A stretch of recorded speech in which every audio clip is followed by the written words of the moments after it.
तो जी हम अभी शेखपुरा में और प्रशांत किशोर जी के पार्टी जन स्वराज के ऑफिस में हैं। और आज का जो मुद्दा है ना बहुत तगड़ा है, क्योंकि मेरे साथ जो बैठे हुए हैं वो ऐसे सीट से चुनाव लड़ रहे हैं जो मतलब हॉट सीट माना जाता है। और इस बार इनके अगेंस्ट में सोचिए कौन होगा। और तारापुर से तारापुर से आप मतलब तारापुर विधानसभा क्षेत्र से इनको टिकट मिला है। और ये जन स्वराज पार्टी के लिए कितना चैलेंजिंग काम होगा वो तो बाद में पता चलेगा। सबसे पहले थोड़ा सा अपने बारे में आप बताइए। मेरा नाम डॉक्टर संतोष कुमार सिंह है। मैं तारापुर विधानसभा 164 से प्रत्याशी जन स्वराज का हूँ। तो आपको क्या लग रहा है कि सम्राट चौधरी जो नामांकन आज शायद कराएंगे और आप उनके अगेंस्ट में चलिएगा, तो आपका क्या विचार रहेगा और चुनाव का पहले मुद्दा क्या रहेगा आपका वहाँ? देखिए, ये हॉट सीट जो आप लोग बोल रहे हैं, ये तो मैं 1 साल से उस सीट के लिए प्रयासरत था और जन स्वराज तैयार भी थी कि भाई डॉक्टर साहब इतने अच्छे हैं तो इनको ही मिलना चाहिए। ऐसे हम लोग 5 लोग थे इस रेस में। फाइनली जन स्वराज हम पे भरोसा किया और सम्राट तो अपना सीट बचाने के लिए वापस तारापुर में अपना जाके जो गृह क्षेत्र है उनका, वहाँ पे जाके शरण लिए हैं कि भाई किसी तरह एक सीट बचाना है उनको, बीजेपी के खाते में एक सीट देना है, तो तारापुर ही उनको मिला। तो ये सीट तो पहले से हम लड़ने के लिए तैयार थे। वो सीट जदयू की थी और जदयू को एक्सचेंज करके वो बीजेपी का अपना सीट लिए है। तो अब तो जनता देखेगी कि दोनों में क्या फाइट होगा। मतलब चुनाव से पहले ही प्रशांत किशोर जी धाराशाही कर दिए थे सम्राट चौधरी को। बहुत ज्यादा करप्शन का आरोप, उन पर मर्डर चार्जेस वगैरह का आरोप, और मतलब एक केस तो नहीं, मतलब विभिन्न तरह का केस उन पे चलाया, मतलब उसको वो मीडिया के सामने लाए थे। और पहला ऐसा पार्टी जन स्वराज था जो ये प्रूफ कर पाया कि आपके अगेंस्ट में जो लड़ने वाला है सम्राट चौधरी वो महज 7वां पास है। देखिए, हम लोग को भी ये पता नहीं था और पता नहीं कितना और बेनकाब होंगे इस तरह से, जो कि अपना फर्जी डिग्री या फर्जी सर्टिफिकेट दे के चुनाव आयोग को इस तरह से आंख में धूल झोंक रहे होंगे।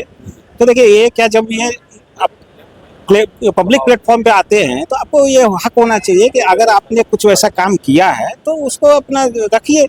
इसमें झूठ बोलने का या फर्जी करने का क्या बात है।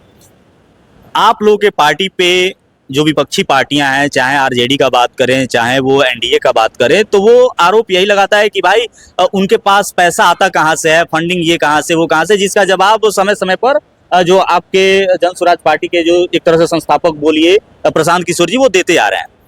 अभी आपके जो एरिया में जो मुद्दा चल रहा है, खास करके आपको क्या लग रहा है जो क्षेत्रीय मुद्दा है? देखिए, क्षेत्र में काम हुआ ही नहीं है, नए रोड है सही से। अभी जो कनेक्टिंग रोड है हम लोग का, विधानसभा मेन रोड जो है, साल भर से वो ये क्षतिग्रस्त है।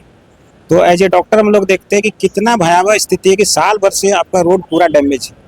हाँ ठीक है, आप टेंडर निकाल के उसको बना रहे हैं, लेकिन आपको होना ये चाहिए था कि इलेक्शन के पहले उसको रिपेयर कर देना चाहिए। स्वास्थ्य का व्यवस्था वैसे चरमराया हुआ है, शिक्षा तो कहीं है नहीं। बिल्डिंग बना के आप पैसा लूट लेते हैं लेकिन शिक्षा कहीं नहीं है। अभी नया देख रहे हैं हम लोग कि हर स्कूल के पास में बास्केटबॉल का एक कोर्ट बन गया है, लेकिन वो पता नहीं उखड़ उखड़ के 2 महीने में सब बर्बाद हो गया इस बारिश में। तो इस तरह का जो है आप ऐसा काम करते हैं, मतलब आप स्कूल में अगर स्पोर्ट्स को आप प्रमोट करते हैं, उसको ऐसा करना चाहिए कि वो टिके। अब बताइए कि ऐसा कोर्ट बना है, लग रहा है कि खेत में आप बना दिए, उखड़ गया, 2 महीने नहीं चला ठीक से, पूरा बारिश में देख लीजिए सारा कोर्ट खत्म हो गया। तारापुर विधानसभा क्षेत्र से आपके साथ कोई और भी रजिस्ट्रेशन करवाए थे जन स्वराज में? जन स्वराज में हम लोग 5 लोग थे और जिसमें सुखदेव यादव थे, एक सीनियर हैं वो, और दूसरे में हम थे, तीसरे में मेरे छोटे भाई ऐसे हैं वीर कुमार हैं वो थे, एक बड़े भाई और थे निरंजन निषाद जी थे, और एक बहन है कविता देवी थी। तो 5 लोग हम लोग थे उसमें। तो आपको सीट मिलने के बाद बाकी लोगों में कोई नाराजगी वगैरह? देखिए, छोटी मोटी नाराजगी होती है, लेकिन देखिए पढ़े लिखे और कम पढ़े लिखे में ऐसे तो हम नहीं बोल सकते इसको। इस तरह से मैच्योरिटी इसमें दिखना चाहिए। हम प्रशांत, हमको 8 को बुलाए थे, इसी 8 को, टिकट के 9 को घोषणा था, 8 को बुलाए थे। हमसे बात हुई कि बोले कि डॉक्टर साहब आप जो है, आप ही को टिकट क्यों मिलना चाहिए, वो सीट तो बहुत हॉट सीट होने जा रहा है। बोले कि देखिए प्रशांत जी, हम जन स्वराज से कभी उस उद्देश्य से जुड़े ही नहीं थे कि हमको टिकट चाहिए। आप जिसको टिकट दीजिएगा, हम बस आपके साथ और जन स्वराज के साथ रहना चाहते हैं। जो आप प्रयास कर रहे हैं ना, बस इसी को हम अप्रिशिएट करके जुड़े थे जन स्वराज में। हमको टिकट का कोई लोग नहीं है। हम इतना अच्छा, मेरा प्रैक्टिस है, हम इतना अच्छा नाम कमाए अपना क्षेत्र में डॉक्टर में, हमको कभी था ही नहीं कि हमको विधायक बनना है या कभी टिकट लेके लड़ना है। अब ये ऊपर वाला का है, बताइए कि अब इस तरह आपको टिकट देने के पीछे कहीं ये तो विचार नहीं है कि आने वाले समय में आपको स्वास्थ्य मंत्री वगैरह बनाया जाए? देखिए, एक तो ये बात अगर आप बोलते हैं तो ये ऊपर वाला का है, हम लोग उस तरह से करते ही हैं। जब सेवा किए हैं, जन सेवा किए हैं एज ए डॉक्टर, तो आज तारापुर के क्षेत्र में अगर हम हट जाते हैं तो बोलेगा कि ऐसा डॉक्टर आज तक आया ही नहीं था। तो हम तो चाहते हैं कि अगर ऊपर वाले ने अगर उस मंजिल तक पहुंचा दिया, तो हम ये आपको अभी अभी इस चैनल पे फर्स्ट टाइम आपको बोल रहे हैं, वैसा स्वास्थ्य व्यवस्था हम बना देंगे बिहार में ना कि अदर स्टेट कंपेयर करेगा कि वे बिहार जो उतना पिछड़े था कि ऐसे कैसे चमक रहा है स्वास्थ्य विभाग में। तो ये आपको अगर नॉलेज है उस विभाग का और आप लगन से काम करते हैं, आप अगर कुछ भी डिलीवर करना चाहते हैं, उसमें आपका वो नहीं हो कि आप उसमें पैसा खा रहे हैं, बना रहे हैं। अगर आपका साफ और निष्पक्ष का उद्देश्य लेके चलते हैं ना, तो आप 5 साल बहुत होता है किसी भी क्षेत्र में। 5 साल में स्वास्थ्य के क्षेत्र में आप कायाकल्प कर दीजिएगा बिहार का, मतलब अगर आपका सरकार आता है तो और आप स्वास्थ्य मंत्री बनते हैं तो। आप देखिए, अगर आप चाहिएगा तो वीडियो कॉन्फ्रेंसिंग से पूरे डिस्ट्रिक्ट का एक दिन में आप सीएस से ले सकते हैं कि आपका क्या रिव्यू है, आज क्या क्या हुआ, कहाँ क्या हुआ। अगर किसी का डेथ होता है तो आप एक एक डेथ को अगर करने लगते हैं एनालाइज कि डेथ ड्यू टू क्या हुआ, आपको बताना है। और आपको ये नहीं है कि जाके किसी हॉस्पिटल में डॉक्टर को धमकाना है। डॉक्टर को एक ऐसा माहौल में रहने दीजिए ना जिससे उसको काम करने का उसका एफिकेसी क्षमता बढ़े, और उससे उस तरह का माहौल दीजिए ना, लगे कि हाँ हमको डॉक्टर साहब मेरे हैं। स्वास्थ्य विभाग में अगर कोई मंत्री अगर डॉक्टर है और अप्रिशिएट कर रहा है आपके जूनियर को, तो काम का माहौल ही बदल जाएगा। फिर हम तो चाहते हैं कि प्राइवेट और गवर्नमेंट दोनों सेक्टर ऐसा काम करे स्वास्थ्य विभाग में कि एक भी डेथ नहीं हो। अगर उस तरह का डेथ को तो हम लोग इनएविटेबल है, आपको रोक नहीं सकते हैं, लेकिन फिर भी जो जस्टिस हो जिसका कि हाँ डेथ हुआ तो चलिए हम लोग कोशिश किए, नहीं बचा सके उसको।